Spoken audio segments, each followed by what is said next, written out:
Berita utama kembali bersama saya, Cindy Permadi. Saudara, debat keempat Pilpres antara tiga cawapres Minggu malam berlangsung sengit. Aksi saling sindir terjadi di pertengahan sampai akhir debat hingga memunculkan adu gimmick. Meski saling serang dan mencari kelemahan lawan, pertarungan debat cawapres 2024 berakhir dengan salaman. Lalu bagaimana drama debat terakhir cawapres ini bermula? Tampil untuk kedua kalinya, para cawapres awalnya beradu ide dan gagasan dengan tema pembangunan berkelanjutan, sumber daya alam, lingkungan hidup, energi, pangan, agraria, serta masyarakat adat dan desa. Muhaimin Iskandar, Gibran Rakabuming Raka, dan Mahfud MD tampil sangat hangat. Namun ketika pendalaman visi misi, cawapres nomor urut 2 Gibran mulai menyentil cawapres nomor urut 1 Muhaimin. Gibran menyindir Muhaimin yang dianggap hanya membaca catatan saat ditanya oleh panelis terkait subsidi pupuk untuk petani. Tak terima dengan sindiran Gibran, Muhaimin pun membalas. Muhaimin membalas sindiran Gibran dengan mengatakan yang penting bukan catatan MK. Hal ini diucapkan Muhaimin saat membahas pembangunan desa di segmen debat berikutnya. Terima kasih. Enak banget ya Gus ya, jawabnya sambil baca catatan tadi. Kuncinya di sini adalah ekstensifikasi dan intensifikasi lahan. Kemarin tahun lalu kita sudah bangun pabrik pupuk di Fak-Fak. Kuncinya untuk meningkatkan produktivitas, ya kita harus genjot kawasan industri pupuk. Terima kasih. Saya catat sedikit. Yang penting ini bukan catatan Mahkamah Konstitusi. Nah gitu dong Gus, jangan terlalu tegang kayak waktu debat cawapres pertama kemarin.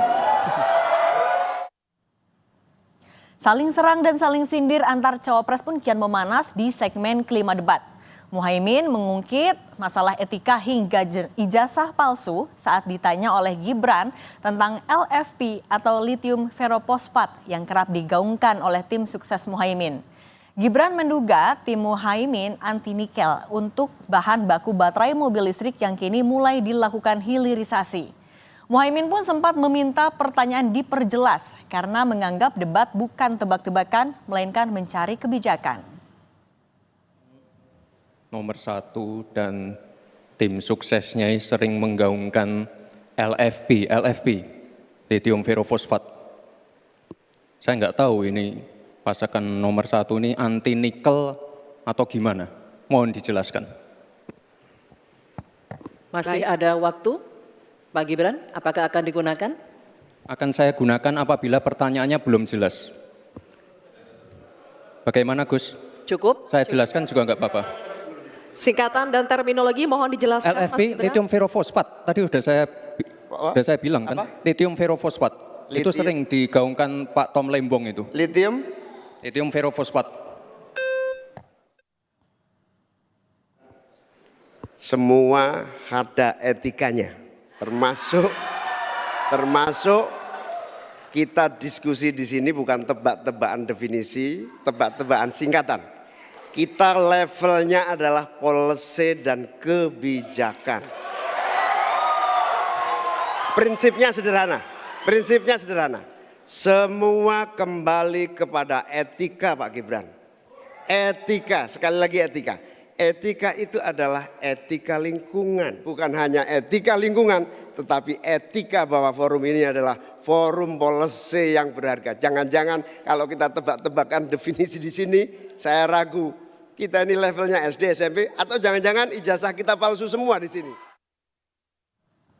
Tak hanya dilakukan kepada Muhaimin, Gibran menggunakan istilah yang jarang didengar saat bertanya kepada Mahfud. Saat itu Gibran meminta solusi kepada Mahfud terkait greenflation atau naiknya harga barang ramah lingkungan karena permintaan bahan bakunya tinggi. Hal ini membuat moderator mengingatkan Gibran untuk menjelaskan maksud pertanyaannya. Gibran kemudian menjawab dengan menyentil gelar Profesor Mahfud MD. Bagaimana cara mengatasi greenflation? Terima kasih. Masih ada waktu, Bapak Gibran. Aturan, istilah. Kami sampaikan kembali terminologi atau singkatan, mohon untuk dijelaskan. Enggak, tunggu. Silakan dilanjutkan. Masih ada waktu. Ini tadi tidak saya jelaskan karena kan Beliau kan seorang profesor. Sesuai dengan Oke, greenflation adalah inflasi hijau. Sesimpel itu. Mengatasi inflasi itu tentu yang paling gampang kan kebijakan-kebijakan. Diatur saja jatahnya. Di sini kan harus ada data. Kecenderungannya di sini begini, kebijakannya harus begini. Kecenderungannya di sini begini, kebijakannya harus begini. Nah, itulah yang kita pahami tentang ekonomi hijau, ya, inflasi hijau dan sebagainya dan sebagainya. Seakan tak puas dengan jawaban cawapres nomor urut 3 Mahfud MD, Gibran pun mulai membuat gimmick. Gibran berakting seakan-akan mencari jawaban Mahfud yang tak ia temukan. Gibran menyebut bahwa jawaban Mahfud tak ditemukan.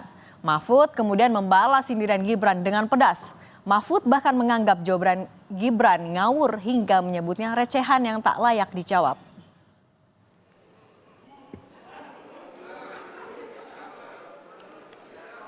Saya lagi nyari jawabannya Prof. Mahfud. Saya nyari-nyari di mana ini jawabannya.